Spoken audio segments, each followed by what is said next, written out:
Continuando con las exposiciones, ahora es el turno del doctor Roberto Baltodano Arellano.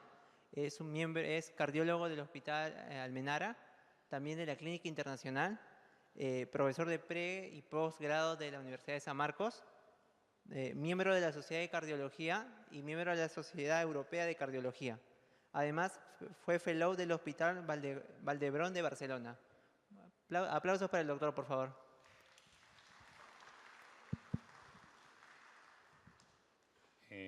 Buenas tardes, para mí es un placer dictar charlas en la universidad y más aún si es en el Paraninfo. Es un lugar bastante de mucha simbología, de mucha mística para nosotros los samarquinos.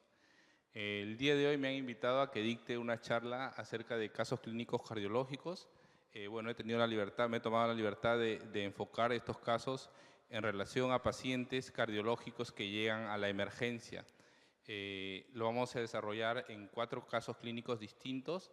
He optado por casos clínicos que llegan con relativa frecuencia a la emergencia, que lamentablemente no nos detallan cómo manejarlos en pregrado, puesto que muchas veces dirigimos nuestras clases a más complejidades o a casos muy raros, pero no a los casos comunes y frecuentes que se dan en el día a día en nuestros hospitales. Pásenlos, por favor. Los casos clínicos que vamos a comentar son, el primero es acerca de crisis hipertensiva, el segundo caso es de cómo abordar una taquiarritmia, el tercero es de cómo abordar un síndrome de dolor torácico y finalmente vamos a desarrollar cómo manejamos un paciente con falla cardíaca aguda. Empezamos. Yo no tendría problema si esta clase se hace un poco interactiva. Si es que ustedes tienen alguna duda, alguna pregunta, pueden levantar la mano, me la hacen saber, nos detenemos, lo analizamos, lo discutimos y posteriormente continuamos con la charla, ¿sí? Más aún si son casos clínicos de emergencia. El primer caso es un paciente varón de 59 años, ocupación comerciante. Dentro de los factores de riesgo cardiovascular que presenta es un paciente obeso, está expuesto a estrés emocional, estrés laboral, ciertamente es sedentario y este paciente nunca en su vida adultez había acudido a chequeos más aún cardiológicos. Estas son las características, son características usuales, frecuentes, en las cuales pacientes llegan a la emergencia. Si queremos dar un porcentaje, más del 50% de personas que llegan a nuestra emergencia ciertamente no han tenido un control médico en los últimos 5 años. Bien, regresamos al caso. La sintomatología que trae el paciente es de cefalea occipital, mareos y tinnitus.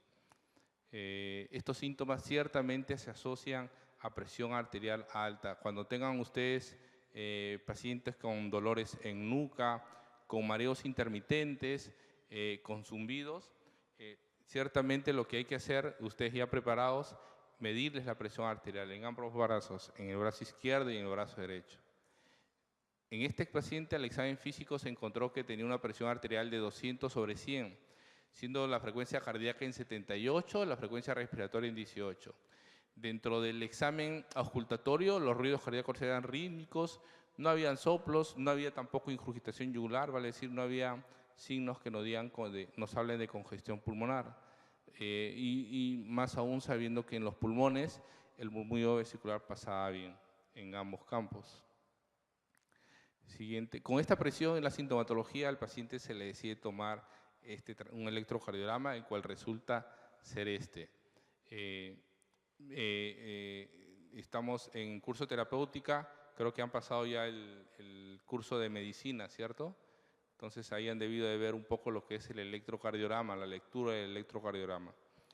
Como recordarán, esta lectura es sistemática, vale decir, lleva un orden, y en el orden empezamos por el ritmo del corazón, el ritmo cardíaco. El ritmo ciertamente va a ser definido por la presencia de ondas PES.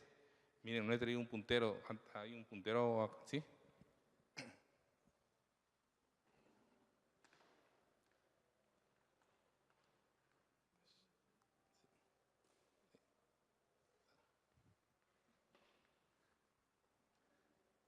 Entonces, la presencia de ondas P, que son estas ondas con deflexión positiva en 1 y que preceden al complejo QRS. Nosotros hablamos de ritmo sinusal cuando estas ondas siempre preceden al complejo QRS en todas las derivadas, en las dos derivadas de miembros y en las precordiales. Por ejemplo, veamos en B6, hay una onda acá está la onda que precede al complejo con polaridad positiva. Ciertamente este paciente tiene un ritmo sinusal. Luego, en la sistemática es determinar la frecuencia cardíaca. Hay muchas maneras de hacerlo. Una de ellas es dividiendo 1500 entre el número de cuadraditos pequeños que hay. Otra manera es, por ejemplo, ir de cuadrado grande en cuadrado grande con una periodicidad numérica. Por ejemplo, acá haría yo 300, 150, 100, 75, 60, 50. La frecuencia cardíaca podría estar en 48 en este paciente, ritmo sinusal, frecuencia cardíaca en 48. Ciertamente está un poco bradicárdico. Podemos determinar el eje también, que debe estar en más 60 grados. La polaridad máxima en derivadas de miembros se da en 2, debe estar en 60 grados. Y cuando vamos a la semiología ya del trazado, en este paciente que viene con presiones altas, lo determinante en el electrocardiograma es la presencia de complejos muy grandes, del QRS muy grande, más en las derivadas izquierdas, en 1, en 2, en 3, en B4, B5, B6, ven estos complejos muy grandes.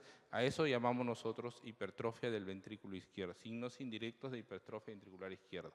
Y esto ciertamente se presenta cuando los pacientes están expuestos a mucha poscarga, poscarga incrementada en la hipertensión arterial, poscarga incrementada también cuando, por ejemplo, hay estenosis aórtica, va a haber hipertrofia ventricular izquierda. Es una respuesta para evitar disminuir el estrés de pared. Eso se da por la ley de Laplace. Acompañando en el electrocardiograma a la hipertrofia ventricular izquierda muy marcada, también está la repolarización, la sobrecarga sistólica del ventrículo izquierdo, la onda, el segmento ST ciertamente infranivela y con asociación de una onda T negativa asimétrica. A esto llamamos sobrecarga sistólica del ventrículo izquierdo. Entonces, los hallazgos determinantes, concluyentes en este trazado, es que el paciente presenta una hipertrofia, es un ritmo sinusal, frecuencia en 50, y que presenta una gran hipertrofia ventricular izquierda con sobrecarga sistólica del ventrículo izquierdo. Todo ello producto ¿de qué? De la hipertensión arterial. Y la hipertensión arterial esto no lo genera en poco tiempo, esto lo genera en años. Entonces es muy probable que este paciente estaba expuesto a presiones altas por mucho tiempo y recién ahora que presenta la sintomatología es que se llega a detectar en la emergencia. Adelante. En cuanto a la placa de tórax, a ver, sí. La placa de tórax, en esta placa de tórax frontal, ciertamente vemos que la silueta cardíaca impresiona, incrementada. Damos un enter, muy bien. Acá tenemos un hemicampo, el siguiente, otro hemicampo, y ese hemicampo, el siguiente, dentro de la silueta no llega a ocupar toda la silueta, vale decir la silueta cardíaca es más que un hemitórax. Entonces estamos ante una cardiomegalia. El paciente presenta cardiomegalia, pero cardiomegalia a expensas ¿de qué? A expensas de que el corazón está hipertrófico. ¿Y por qué está hipertrófico? Porque el paciente tiene hipertensión arterial. Siguiente, por favor. No hay signos de congestión, entonces podemos plantear los diagnósticos ya en el paciente. Es un paciente con crisis hipertensiva, la cual se define cuando la presión arterial sistólica es mayor de 180 y o la presión arterial diastólica es mayor de 120. Con esos elementos, con esas variables definimos crisis hipertensiva. La crisis hipertensiva ciertamente se divide en dos grupos, urgencia hipertensiva y emergencia hipertensiva. Cuando el paciente presenta estas presiones y tiene daño de órgano blanco, vale decir corazón, cerebro, retina, riñón, un daño agudo, decimos que es una emergencia hipertensiva. Si no hay un daño de órgano blanco, decimos es urgencia hipertensiva. En este paciente, ¿qué tipo de crisis hipertensiva creen ustedes que tenga? Bueno, ahí lo dice, ¿no? una urgencia hipertensiva porque no hay ciertamente daño de órgano blanco. El segundo diagnóstico en el paciente es obesidad. ¿No puedo pasar yo? Ah, ya, sí lo puedo pasar. Entonces, vemos que nosotros definimos, no se nota, pero definimos acá crisis hipertensiva, presión sistólica encima de 180 y o diastólica encima de 120. Si hay daño de órgano blanco o la presentación es muy súbita, decimos que el paciente está ante una emergencia hipertensiva, y en la emergencia hipertensiva ciertamente nosotros tenemos que manejar al paciente con drogas porque tenemos que disminuir las presiones rápidamente para evitar más daño al órgano blanco. En cambio, en la urgencia hipertensiva no hay necesidad de disminuir rápidamente las presiones. Al contrario, si lo hacemos rápidamente puede ser contraproducente. Podemos hacer de que las presiones bajen, al bajar rápidamente, disminuya la presión de perfusión tisular, sea al cerebro, al riñón, a la retina, y originar isquemia en estos órganos. Entonces, el paciente con urgencia hipertensiva, lo que vemos en el día a día, a veces familiares que tienen presiones altas y queremos compulsivamente que las presiones bajen rápidamente. Si no es emergencia hipertensiva, está mal. Si es urgencia, tiene que bajar lentamente, progresivo. Eso baja en 24 a 48 horas, ¿eh? No hay que apurarnos. Y ciertamente el manejo en un paciente con urgencia hipertensiva es intensificar la medicación oral de antihipertensivos o retomarlas, porque muchas veces el paciente ya ha estado tomando esta medicación, pero por alguna razón lo suspendió. Al suspenderlo, las presiones se elevan y viene como una crisis hipertensiva. Lo retoma, o como en este paciente nunca tomó, iniciar la medicación de manera intensiva. Medicación oral, pero con idea de que no baje muy rápido, que baje lentamente la presión. Estamos en este escenario, entonces intensificar terapia oral. ¿Cuáles son las medicaciones orales que tenemos para disminuir la presión arterial ante una crisis, ante una urgencia hipertensiva?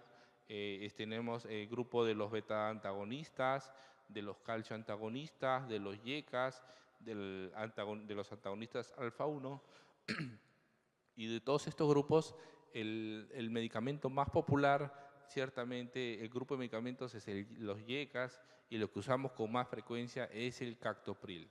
El Captopril de 25 miligramos, entonces ante una urgencia hipertensiva se lo damos al paciente, pero no debajo de la lengua, sino se lo damos vía oral. Debajo de la lengua vamos a lograr de que las presiones bajen muy rápido, y ya hemos dicho de que eso puede ser contraproducente. ¿Sí? Continuamos. Entonces, el Captopril. Y finalmente, ¿cuál sería nuestra terapéutica si el paciente llega a nuestra emergencia? Sería de la siguiente manera: NPO, le damos el Captopril. Habitualmente le damos con estas presiones de 200-100, no está estandarizado, no ha ido a estudios clínicos para poder definir la dosis exacta. Habitualmente le damos 2 tabletas de Captopril vía oral, no sublingual, recuerden, no sublingual. Reposo absoluto, importantísimo. El paciente tiene que dejar de hacer lo que está haciendo para ir a descansar, y con eso las presiones, solo con eso las presiones pueden mejorar. Desde luego hay que hacer monitoreo de la presión arterial si está en un centro de atención médico. Y si vemos de que, por ejemplo, esto ha sido precipitado por una situación de mucho estrés, hay que darle al paciente ansiolítico, alprazolam, una tableta bioral. Y esto es muy frecuente, ¿eh? En la práctica de las clínicas, por ejemplo, se usa mucho el alprazolam porque hay un factor desencadenante tipo estresante. Entonces, con alprazolam, muchas veces solo con alprazolam las presiones descienden, porque estamos cortando el circuito que está originando la hipertensión arterial, que es la descarga de adrenalina por el estrés. Continuamos. Muy bien, este es el primer caso clínico. Vamos a pasar al segundo, que es de taquiarritmias. ¿Hasta acá alguna pregunta? ¿Ha estado claro?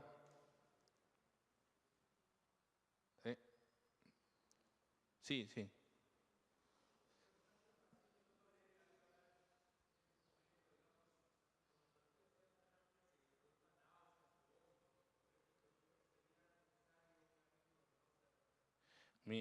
Si es que no tolera vía oral y el paciente tiene náuseas, vómitos, es muy probable que ya se esté afectando un órgano y el órgano sea el órgano cerebral. Entonces, si se lleva, es muy probable eso, entonces examinamos bien al paciente, si lo confirmamos con signología de que hay una afectación neurológica, al paciente ya no lo catalogamos como urgencia, sino sería una emergencia hipertensiva. Y si es emergencia hipertensiva, definitivamente es vía endovenosa.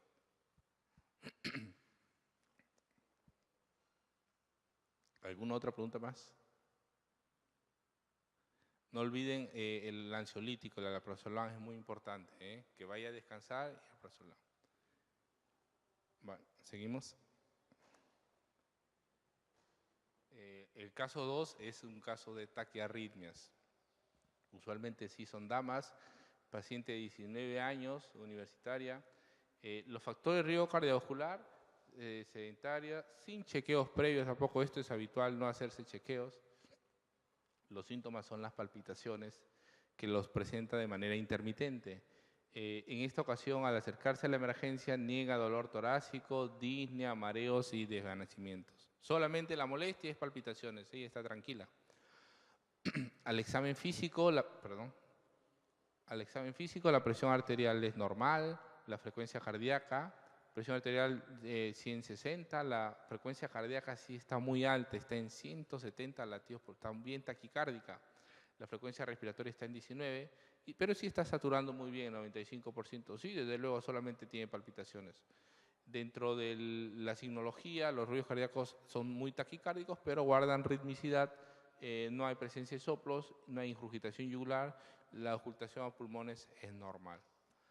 Entonces estamos ante una paciente de 19 años que viene a la emergencia por básicamente y estrictamente solo por palpitaciones. Continuamos. Este es su electrocardiograma. Como les decía, nosotros definimos la presencia de un ritmo nodal o ritmo sinusal si antes de cada complejo hay la presencia de onda P. Si es que no hay una presencia de esa morfología, decimos que el ritmo no es sinusal. Pueden ser muchos tipos de ritmos, pero lo importante es decir que no es sinusal. Si tratamos de buscar un complejo en cualquier derivada, por ejemplo acá que es más notorio, no encontramos una presencia de onda P, acá tampoco, ciertamente no hay una morfología. La onda P siempre tiene que ser una onda organizada, que en la misma derivada preceda al complejo con la misma morfología. Acá no lo vemos, entonces decimos es un ritmo no sinusal, es un ritmo no normal.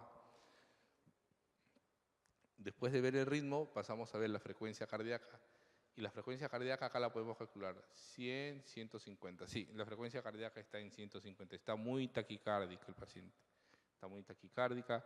Otros signos de relevancia, aparte de ello, el eje es normal, les voy diciendo. No hay esos complejos grandes como se veía en el paciente anterior de la hipertrofia. Tampoco hay sobrecarga sistólica, es decir, esas infranivel del ST con T negativas, tampoco lo hay. Solamente los únicos hallazgos en esta paciente relevantes son dos, que el ritmo no es sinusal, uno, y que el paciente está en taquicardia. 150, el importante es definir el QRS. Cuando tenemos una taquicardia, ustedes deben recordarlo, nosotros le ponemos un segundo nombre, si es una taquicardia supraventricular o una taquicardia ventricular. Si quieren recordarlo de otra manera más simple, de la siguiente forma: una taquicardia complejo angosto o una taquicardia complejo ancho. ¿Sí? El complejo se refiere al QRS, a esta onda larga, grande, principal, al QRS. Si ese QRS es ancho, complejo ancho. Si es delgado, complejo angosto. ¿Cuándo decimos ancho? A partir de 120 milisegundos. Recordemos que cada cuadradito pequeño es 40 milisegundos. 120 son 3 cuadraditos pequeños. Si el complejo mide 3 cuadraditos o más, decimos es taquicardia complejo ancho. O si quieren, taquicardia ventricular. ¿Está bien? Y si el complejo mide menos que eso, es una taquicardia complejo angosto, o si quieren, una taquicardia supraventricular. Esto es muy probable que sea una taquicardia supraventricular o complejo angosto porque se ve angosto ciertamente el trazado. Vamos a ver, acá lo agrandamos. Desde acá, un cuadradito solo no llega a 2 cuadraditos, llega a ser 2 cuadraditos 80 milisegundos, estimamos en 70 milisegundos. No llega a 3 cuadraditos, que es lo que debería llegar para decir complejo ancho. Entonces, esto es una taquicardia complejo angosto, ¿no? Complejo angosto o taquicardia de tipo supraventricular. Complejo angosto o supraventricular. Son más benignas entre comillas, que las taquicardias complejos anchos o ventriculares. Estas segundas nos pueden llevar a paro cardíaco. Esta muy raras veces, muy raras veces. Muy bien, entonces decimos que esta paciente tiene una taquicardia supraventricular o una taquicardia complejo angosto con una frecuencia cardíaca en 150 latidos por minuto. Continuamos. Muy bien, la placa de tórax importante. En la placa de tórax no hay mayor cosa. Miren ese índice cardiotorácico bastante normal, ¿cierto? No hay signo de congestión, no hay neumotoras, hay que ver eso también. Pues eso puede originar taquicardia también. No hay nada de eso. Entonces, ¿cómo catalogaríamos al paciente? Como una taquicardia supraventricular, porque es complejo angosto, ¿sí? Dado que esta taquicardia es intermitente, según lo que nos refiere la paciente, llamamos taquicardia paroxística supraventricular. Ese es el nombre de lo que tiene la paciente. Entonces llega a la emergencia, nos relata su historia, la examinamos, le tomamos el trazado, concluimos en una taquicardia paroxística supraventricular. ¿Están de acuerdo? ¿Sí? Muy bien. Un aspecto muy importante es decir si la paciente está estable hemodinámicamente o no lo está. Es como poner el apellido a este nombre. Es muy importante porque eso nos va a guiar la terapéutica. Si la paciente está estable, nos da tranquilidad. Si la paciente está hemodinámicamente inestable, no nos da tiempo para actuar. tenemos que tomar medidas prontamente, rápidamente. Y la medida que se toma rápidamente cuando el paciente tiene una arritmia y está hemodinámicamente inestable es la cardioversión eléctrica, ¿sí? Es la cardioversión eléctrica.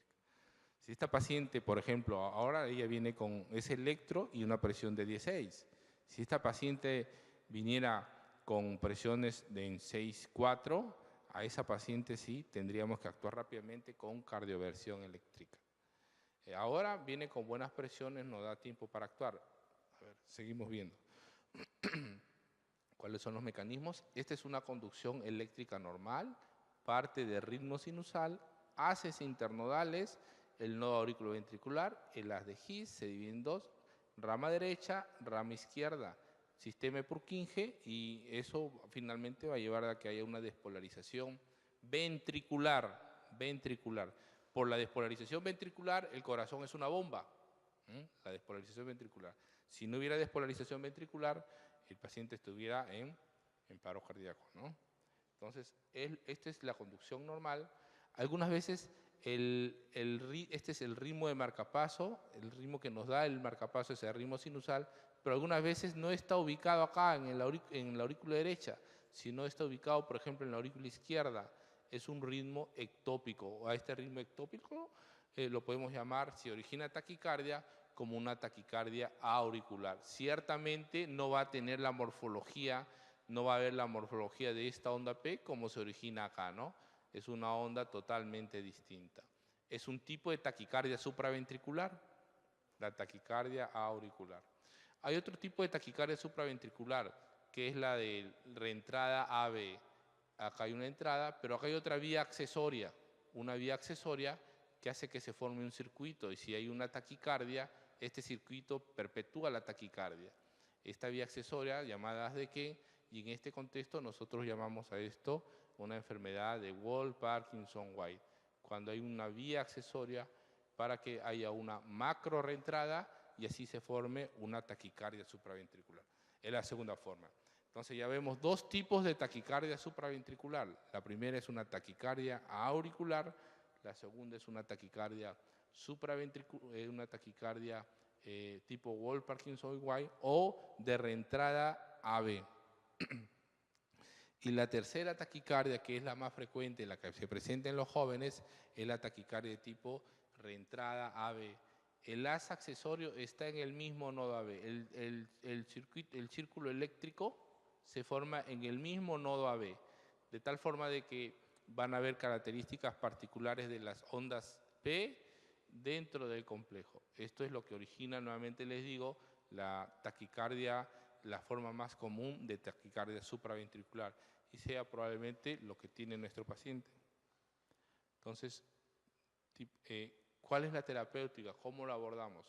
Una vez que definimos que es una taquicardia supraventricular regular, como es la que tiene nuestra paciente, eso lo definimos por el electrocardiograma, decimos una taquicardia supraventricular. Lo que hay que hacer es maniobras vagales, es decir, masaje carotídeo, es lo más sencillo. Siempre recuerden, esto probablemente tengan que hacerlo en el serum también, recuerden el masaje carotídeo. Si no funciona, usar adenosina endovenosa. La adenosina es una molécula de muy corta duración, entonces la administración de esta adenosina debe ser una vena no radial, sino en una vena antecubital, lo más próximo al corazón, y después de su administración se debe de administrar un bolo de cloruro para que llegue rápidamente al corazón y haga su efecto. Porque recuerden, el tiempo de vida media es solamente de algunos segundos. Si no responde con la adenosina, nosotros nos hacemos la pregunta, ¿la paciente está estable o no está estable? Si la paciente no está estable, lo que les he dicho, cardioversión eléctrica. Si está inestable, ¿qué significa inestable? Que la paciente esté desmayada, que la paciente esté en edema agudo de pulmón, que la paciente esté con presiones muy bajitas, que la paciente esté desaturando. Eso significa que la paciente está hemodinámicamente inestable. Pero si está estable, como nuestra paciente, sí nos da tiempo para darle beta-bloqueadores endovenosos que no hay en el país, diltiazem tampoco, pero sí hay verapamilo.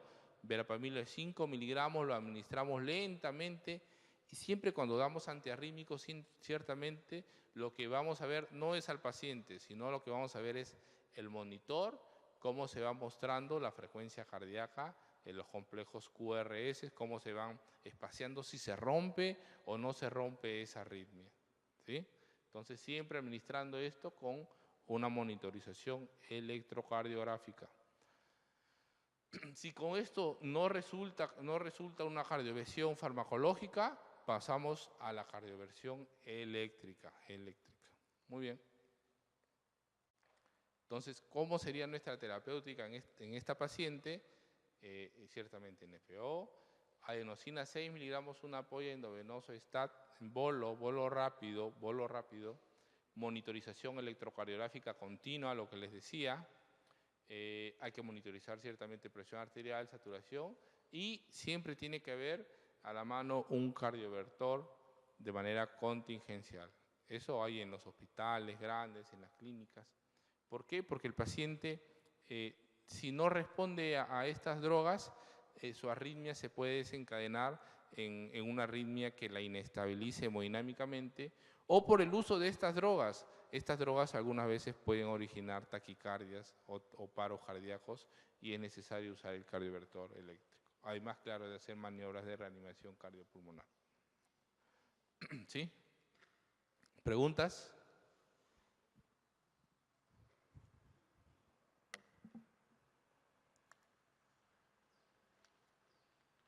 ¿No hay preguntas?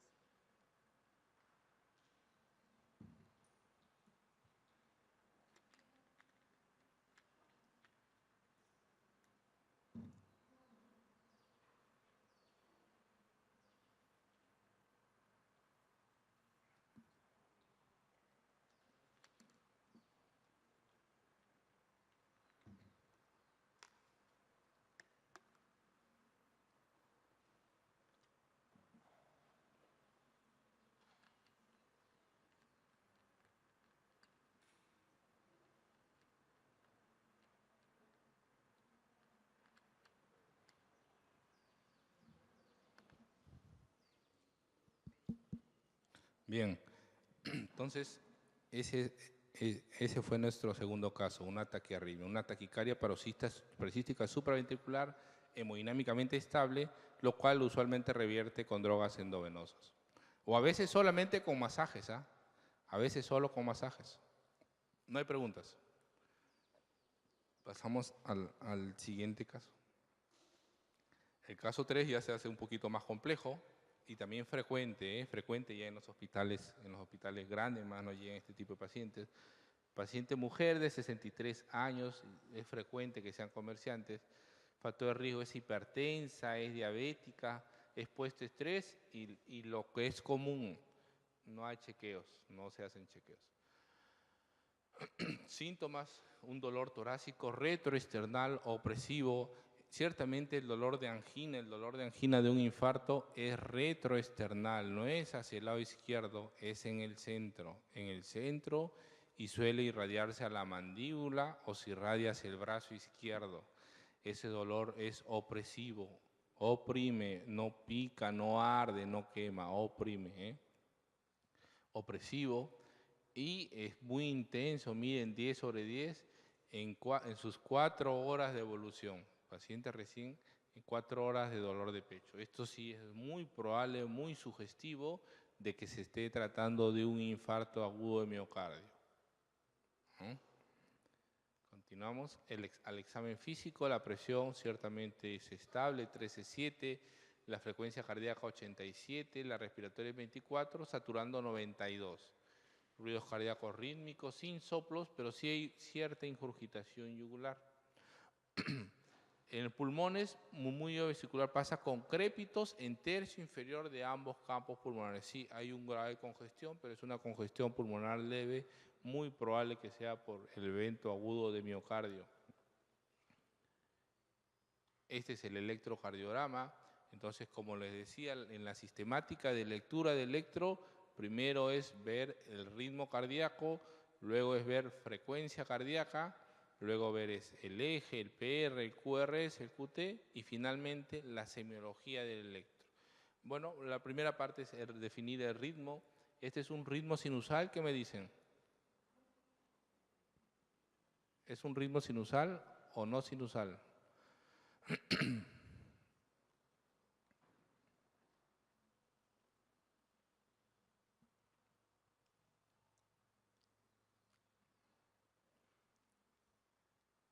¿Sinusal?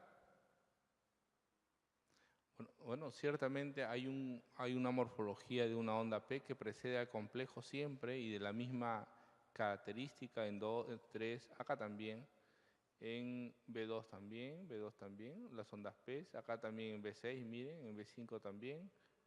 Sí, es un ritmo sinusal, el paciente tiene un ritmo sinusal. La frecuencia cardíaca sí en el electro está aumentada, 300, 150, 100, está en 115 aproximadamente.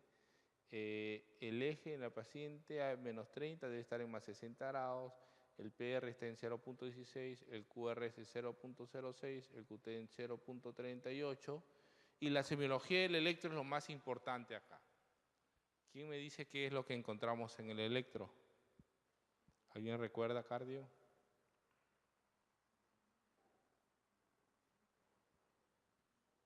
Bueno, lo que apreciamos en el trazado ciertamente es que en las derivadas precordiales en B1, B2, B3 hasta B4 hay presencia de ondas Q.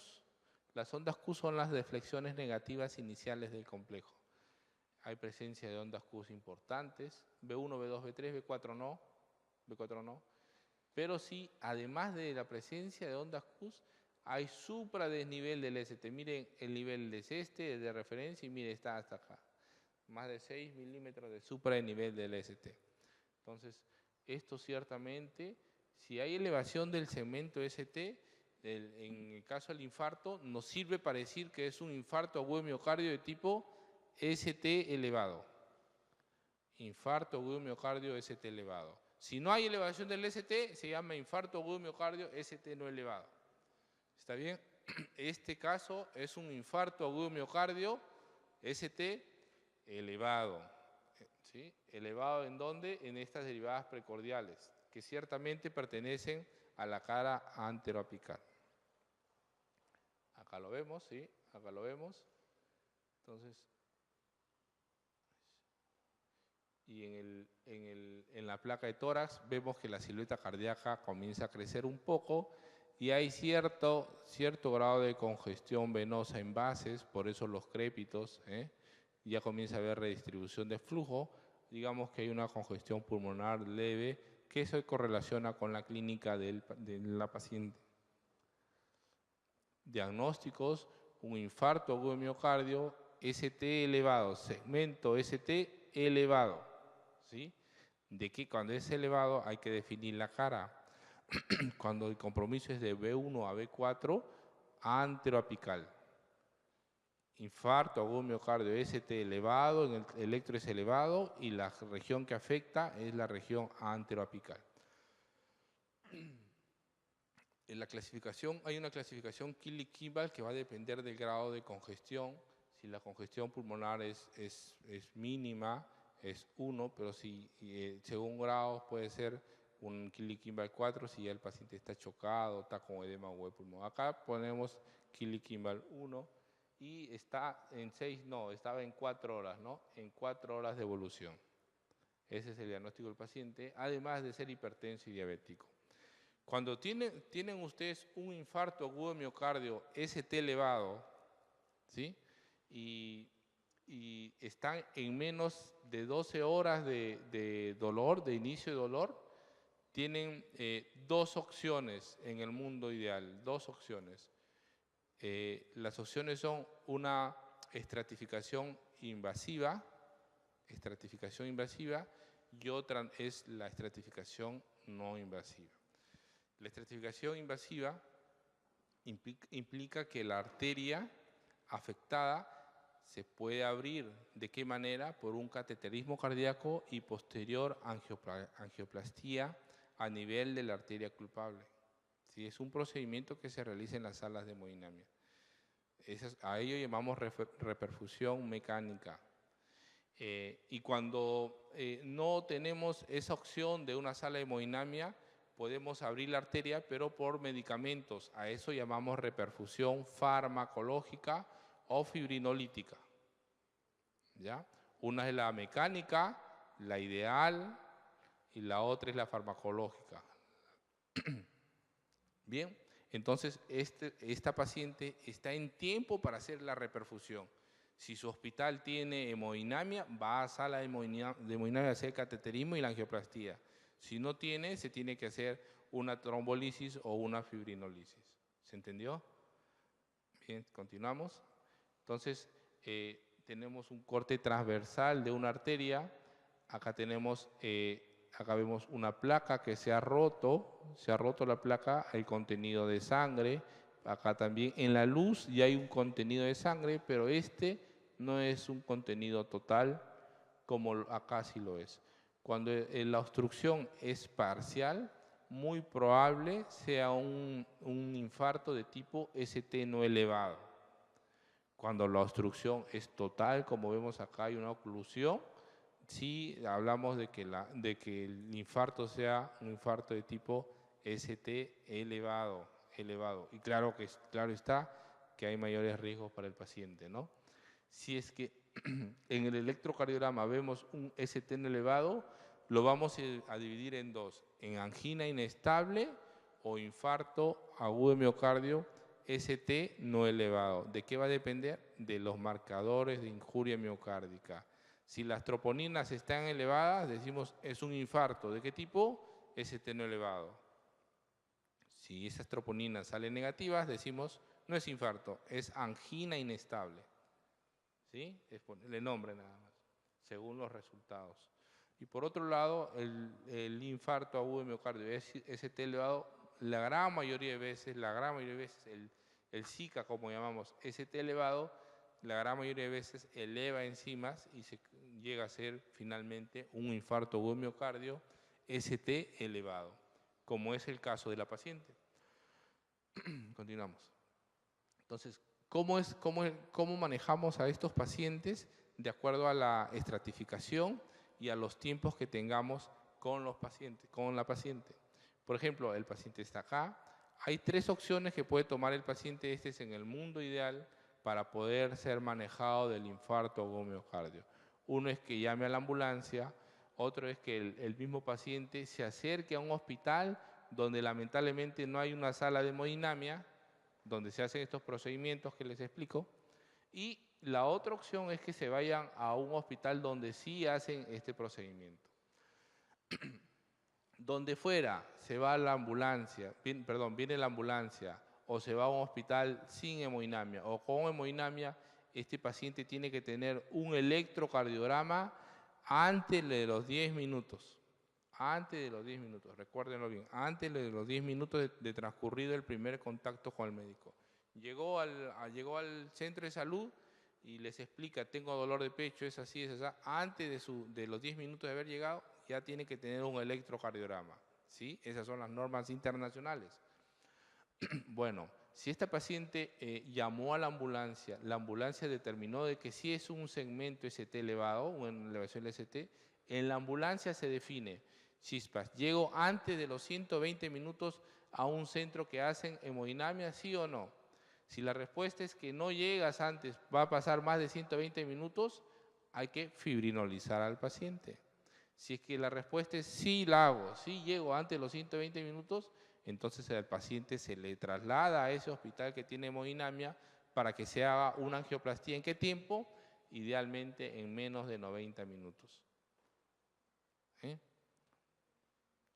Si el paciente estando en la ambulancia, si el médico definió de que el paciente no iba a llegar, entonces se hace el tratamiento fibrinolítico y este se tiene que realizar antes de los 10 minutos de haber decidido hacer tratamiento fibrinolítico. O sea, no se debe retardar. Cuando es un ST elevado, recuerden una frase que es tiempo es miocardio. Más tiempo que transcurre de ocluido ese vaso, más miocardio va a necrosar, va a morir, ¿sí? Y eso ya va a ser irreversible. Por eso son importantes los tiempos, por eso se demarcan los tiempos. Muy bien, el paciente no llamó a la ambulancia, el paciente se trasladó a un hospital donde no hay hemodinamia. Es lo más frecuente acá en nuestro país, ir a un hospital donde no hay un servicio de hemodinamia activo. Igual, antes de los 10 minutos de haber llegado el paciente, tiene que tener un trazado y con ese trazado se define el ST elevado. En este hospital definen con el electro si llega o no llega antes de los 120 minutos a un centro de hemodinamia. Si llega, excelente, se traslada. Y si no llega, igual. Instaurar el tratamiento fibrinolítico 10 minutos, sin que haya transcurrido 10 minutos de que se le haya tomado el trazado. Esto es lo común. Entonces el paciente llega, 10 minutos, en menos de 10 minutos ya tiene trazado, usualmente no puede ir a hemodinamia, tal vez sea por costos, etcétera. Entonces el paciente lo que tiene que hacer, los médicos lo que tienen que hacer es administrar terapia farmacológica, fibrinolítica, y eso antes de los 10 minutos de haberlo decidido. Por el contrario, si el paciente llega así a un hospital que tiene sala de hemodinamia, la hemodinamia debe ser practicada antes de los 60 minutos de haber determinado un ST elevado, ¿sí? Son las normas internacionales. ¿Se entendió? ¿Continuamos?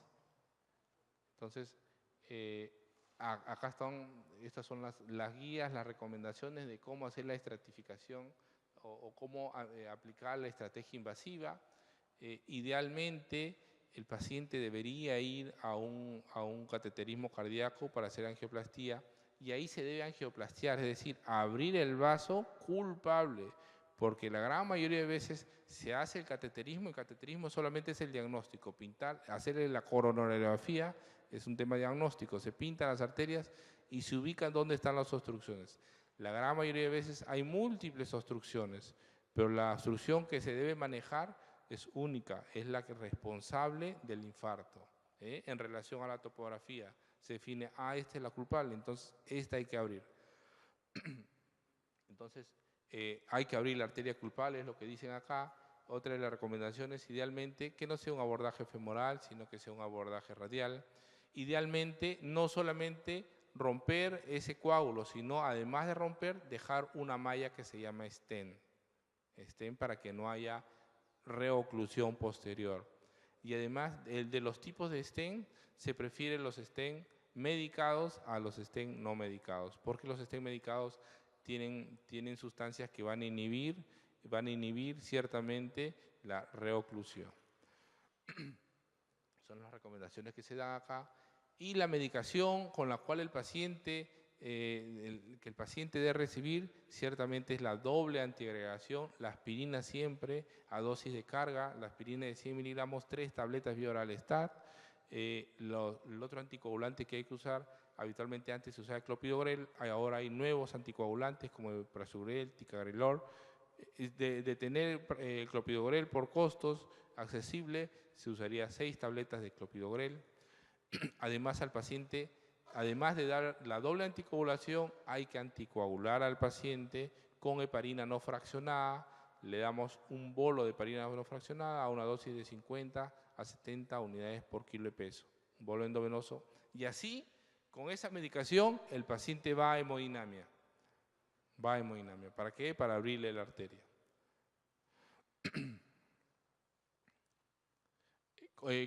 ¿Cómo es cuando es la estrategia farmacológica? Ciertamente le damos la doble antiagregación, la aspirina, el clopidogrel tal cual, pero aquí en la estrategia farmacológica o fibrinolítica administramos este medicamento que usualmente es el Tenecteplase. La administración es por pasos, le damos 15 miligramos en bolo, luego 50 miligramos lo pasamos en 30 minutos y 35 miligramos lo pasamos en 1 hora, de tal manera que en 2 horas vamos a pasar 100 miligramos de Alteplase. Ese es el fibrinolítico. Una vez que empezamos a administrar el fibrinolítico, a los 90 minutos de haber iniciado, hay que tomar un electro porque con eso vamos a saber nosotros si el paciente está abriendo, si este paciente tiene criterios de que se está abriendo esa arteria obstruida. Con el electrocardiograma a los 90 minutos de iniciar el fibrinolítico. Posterior a ello se inicia la anticoagulación. Esto es un poco. Entonces, ¿cómo sería la terapéutica en el paciente infartado? Si va a estratificación invasiva, es decir, si va de hemodinamia, el paciente NPO, importante calmar el dolor, muy, muy importante. Si no lo hacemos, la descarga adrenérgica va a continuar, la isquemia va a ser mayor, se perpetúa un círculo vicioso donde hay descarga de adrenalina y aumento de isquemia. Morfina, 2 miligramos para calmar el dolor. Si no calma, en 5 minutos lo podemos volver a repetir, hasta 10 miligramos de morfina podemos dar. Aspirina, 100 miligramos 3 tabletas, lo que les comenté, clopidogrel, 6 tabletas, estatinas también, para disminuir riesgos, disminuir colesterol, así disminuir colesterol rápidamente y así disminuir eventos. La heparina no fraccionada, 50 unidades por kilo en bolo. Nitroglicerina, puede continuar con nitroglicerina para aliviar el dolor, y también para disminuir la congestión pulmonar ligera que tiene. Y así el paciente es trasladado a hemodinamia. Respetando los tiempos, si está en un centro que hace hemodinamia, el paciente, una vez que se tiene diagnóstico, no tiene que transcurrir más de 60 minutos. Y si no se está en un centro que tiene hemodinamia, pero sí se está trasladando a no debe tardar más de 120 minutos. Muy bien. ¿Qué pasa si la estratificación es fibrinolítica? Si no hay chance de llevarlo al paciente a una sala de hemodinamia, es lo más frecuente en nuestro país, hay que darle trombolítico, NPO, calmar el dolor igualmente, con morfina, nitroglicerina, le damos 25 miligramos, 2 ampollas en cloruro de sodio, empezamos con 5 cc hora y esto es titulable viendo la presión arterial, porque la nitroglicerina, recuerden, es un vasodilatador, puede disminuir la presión arterial. La ventaja de la nitroglicerina es que va a aliviar el dolor. Tiene 2 fines: alivia el dolor, ¿sí?, y disminuye la precarga. Entonces va a disminuir así la congestión pulmonar. Aspirina, carga, clopidogrel, carga, la estatina, el Alteplase, lo que les decía, 15 miligramos en bolo, 50 en 30 minutos y 35 en 60 minutos. Y posterior a la administración del trombolítico le damos el anticoagulante, enoxaparina de 30 miligramos endovenoso-stat. Esto lo damos por 8 días, ¿sí? O hasta el alta del paciente. O hasta que el paciente vaya, si Dios mediante, a un procedimiento de cateterismo cardíaco y posterior angioplastía. Muy bien, eso fue el caso 3, fue un infarto agudo de miocardio. Recuerden, si el paciente está antes de las 12 horas, tenemos chances de reperfusión, o farmacológica o mecánica. Mecánica es en sala de hemodinamia con cateterismo y angioplastía, y farmacológica es con fibrinolítico. Antes de las 12 horas. Doctor, ¿qué pasa si pasó 12 horas? Ya está en 24 horas de infarto, es un ST elevado. Ya no tiene chance. Ya no tiene chance. La medicación que se da es la misma como si fuera un tratamiento, una estratificación farmacológica, pero sin el lítico. Ya no tiene chance. Ya. ¿Sí? Es muy probable que esa zona afectada ya sea una zona inviable. Por eso que ya no se intenta el cateterismo. A no ser de que pasó 12 horas, pero el paciente tiene tormenta eléctrica, o sea, taquicardia ventricular persistente, o el paciente tiene inestabilidad hemodinámica, es decir, se chocó, o el paciente está en edema agudo de pulmón. En esas situaciones, no importa, pasó 12 horas, va a sala de hemodinamia. No fibrinolítico, la chance es sala de hemodinamia. Paciente chocado después de 12 horas, va a sala de hemodinamia. ¿Sí? Muy bien. Pasamos al cuarto y último caso. Es un caso de falla cardíaca aguda. ¿Preguntas? Sí. Sí. STAT es de inmediato. Administrar de inmediato. Sí, muy buena pregunta. ¿Alguna otra pregunta más?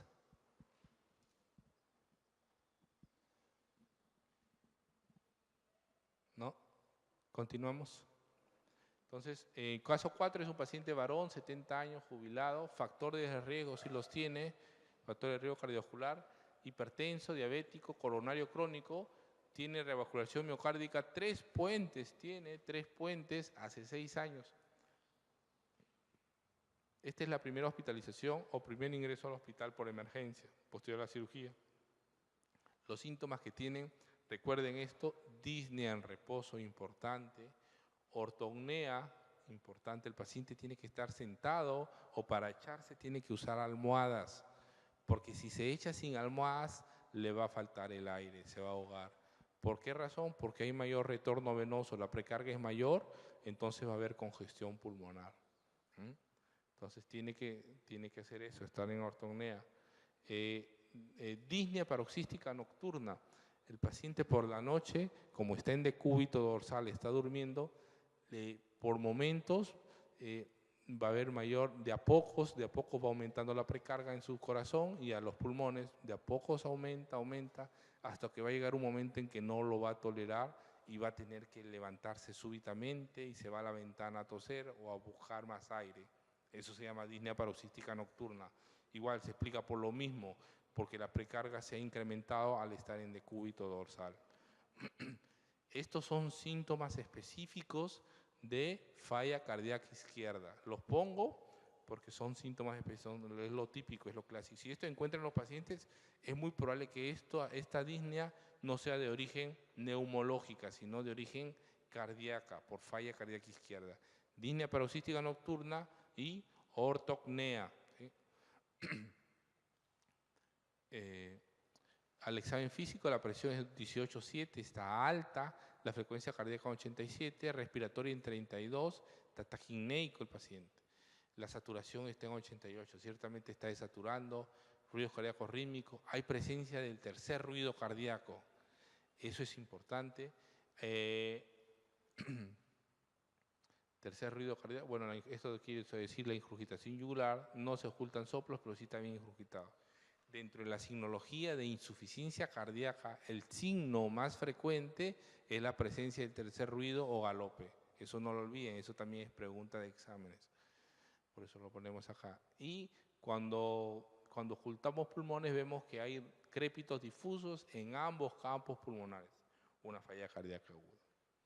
Entonces, En el electrocardiograma, ciertamente lo que vemos es el ritmo es sinusal, porque la onda P precede a los complejos, ¿sí? Siempre precede a los complejos. Y el otro aspecto es de que hay una pobre progresión de ondas R. Miren, B1, B2, B3, B4, B5 no aumenta, no aumenta. Eso debería aumentar a medida que va aumentando, pasando de derivadas, pero no lo hace. No ocurre, ¿por qué? Porque muy probable este paciente tuvo infarto, un infarto agudo de miocardio, y esas son huellas de infarto agudo de miocardio. Por eso el paciente tiene falla cardíaca. A pesar que se revascularizó, quedó con las huellas y quedó con la remodelación cardíaca. No creció de las ondas R. Esta es la placa, ciertamente es un edema agudo de pulmón. La silueta cardíaca incrementado en tamaño. Vemos edema periliar, restribución del flujo, edema periliar, acisuritis, signos característicos de una congestión pulmonar severa. Se descompensó el paciente. Entonces, ¿cuáles son las fallas, las causas más frecuentes de falla cardíaca? Ciertamente infarto y miocardio. La arritmia que tiene nombre de fibrilación auricular, cuando está descompensada, también puede llevar a insuficiencia cardíaca al paciente. Las infecciones, cuando el paciente tiene enfermedades valvulares, también puede llevar a insuficiencia cardíaca. La retención de mucho volumen, mucho sodio, el paciente en fin de semana consumió comidas muy cargadas, muy ricas en sal, también le puede llevar a insuficiencia cardíaca, o si no, el hecho de que el paciente haya dejado la terapéutica. Es una causa también muy frecuente que lleva al paciente a insuficiencia cardíaca. Para definir insuficiencia cardíaca hay 4 estadios, un estadio A, B, C, D. El estadio A es un paciente que está en alto riesgo, es un paciente, por ejemplo, que es hipertenso o es diabético, pero que no aún ha habido cambios en su corazón por tales enfermedades. En el estadio B, estos pacientes hipertensos, diabéticos, ya tienen cambios en su corazón, pero no le dan síntomas.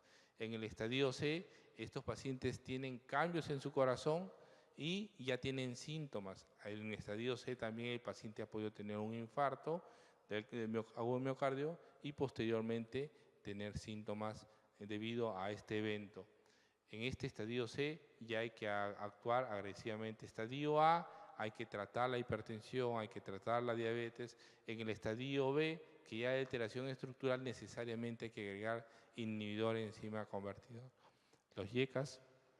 En el estadio C, vamos a agregar YECAS, beta bloqueantes. También se pueden optar por otras opciones terapéuticas como resincronización cardíaca, dado que hay una sincronía en un corazón dilatado. Se arma un equipo multidisciplinario, multidisciplinario para poder abordar el caso, y cuando ya el paciente tiene síntomas refractarios a pesar de una medicación óptima, ya estamos en un estadio D. Este paciente muchas veces requieren inotrópicos endovenosos persistentes porque si no fallecen. Están hospitalizados con inotrópicos, con dobutamina, por ejemplo, levosimendan. Tienen que recibir cada cierto tiempo porque si no van a insuficiencia cardíaca persistente, o si no tienen que usar dispositivos de asistencia ventricular, o finalmente pueden ir a trasplante agudo, a trasplante cardíaco. Estos los del paciente estadio D. Son las clasificaciones actuales de insuficiencia cardíaca. Pero cuando se trata de una falla cardíaca aguda, un cardiólogo Forrester ideó un esquema en el cual nosotros, según el índice cardíaco, es decir, según el gasto cardíaco y según la presión capilar pulmonar, es decir, según la congestión pulmonar, nosotros podemos ubicar a los cuadros clínicos cardiológicos y de acuerdo a ello hacerle un manejo adecuado. Por ejemplo, en este eje está el índice cardíaco, siendo el punto de corte 2.2. Cuando el índice cardíaco es mayor de 2.2, decimos que el paciente está caliente. Es como un paciente normal. Pero cuando el índice cardíaco está por debajo de este 2.2, el paciente está frío. ¿Por qué? Porque el gasto cardíaco no es adecuado. Claro, un paciente que tiene shock cardiogénico, si le agarramos la mano, ¿cómo va a estar? ¿Cómo va a estar? Frío, ¿no? Va a estar frío, va a estar frío. Si está en shock cardíaco, tiene frío. Un paciente normal va a estar caliente. Eso por un lado. Entonces, acá los calientes y acá los fríos. Cuando hablamos de congestión pulmonar o de presión capilar pulmonar, el punto de corte es 18 milímetros de mercurio. Si tiene menos, decimos que el paciente está seco. Y si tiene más, quiere decir que el paciente está congestionado y decimos que está húmedo o mojado. Bien, entonces nuestro paciente tiene buena presión. Si tiene buena presión, ¿cómo creen que va a ser el índice cardíaco? ¿Mayor o menor a 2.2? ¿Qué dicen ustedes? ¿Tiene buena presión? ¿Mayor o menor a 2.2? ¿Qué creen? A ver, alguien que responda. Buena presión, a ver, doctor. ¿Mayor o menor? Mayor 2.2. Entonces, ¿va a estar caliente o frío? Caliente. Es un paciente caliente. Muy bien, no está frío, está caliente. Es decir, se va a ubicar o en este cuadrante o en este cuadrante. Y en cuanto al paciente, viendo su placa, auscultándolo, ¿el paciente va a tener congestión pulmonar o no va a tener congestión pulmonar? ¿Vale decir, el paciente va a estar mojado o el paciente va a estar seco?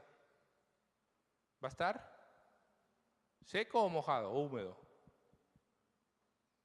¿Cómo va a estar? ¿Ah?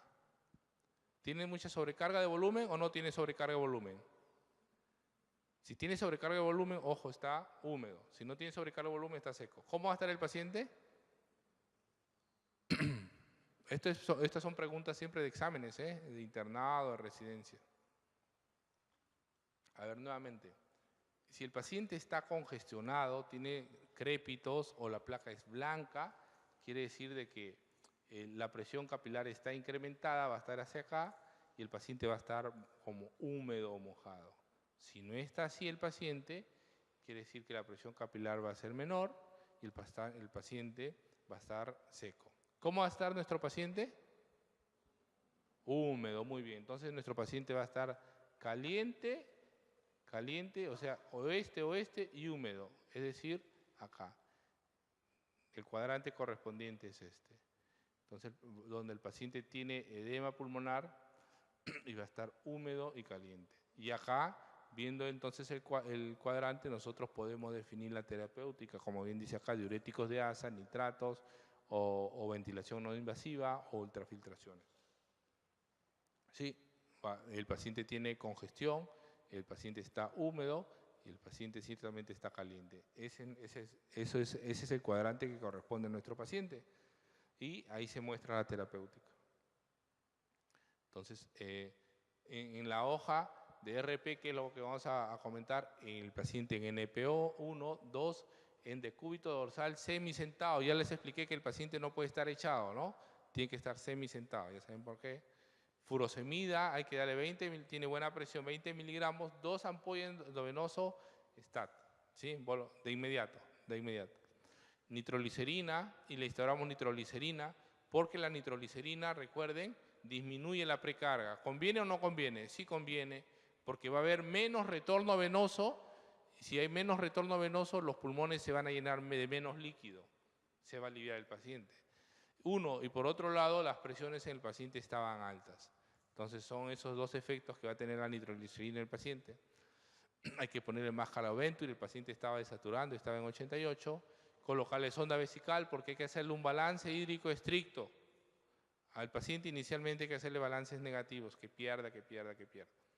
Control de funciones vitales y balance hídrico. Muy bien. Eso era todo lo que les quería decir. ¿Preguntas?